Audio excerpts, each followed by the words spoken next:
It was basically, I'd gone back to school and I finished my degree, and then I had started grad school. I wanted to get an MFA, and it's kind of a double moment that really kicked in. So this is probably 2009. It's when Tim Brown wrote his article concerning design thinking, and I was trying to think about what my thesis might be for my MFA, and I was really fascinated by it. The idea of applying design thinking, right, as a concept. So I ended up making that my thesis. But during that time, I was getting kind of tired of doing the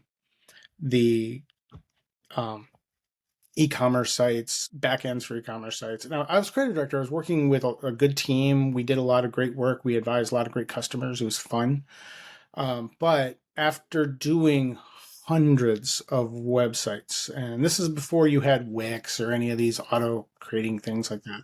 But after doing all of these things over and over again, um, we eventually got to the point where it's almost factory, right? You have a back end you have a CMS, right, that you're running it. And so you're kind of limited as far as like structure, which was fine. But I don't have a problem with pattern based things, but I was getting tired of it. I mean, it was not inspiring for me anymore. I kind of, but the part I loved was actually working on the CMS, the back end of it, right? The part that the actual user would be using to populate their, Yeah.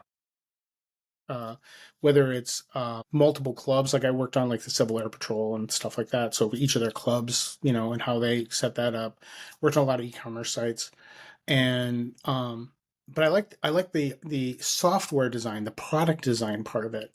That part of the user experience was far more interesting to me.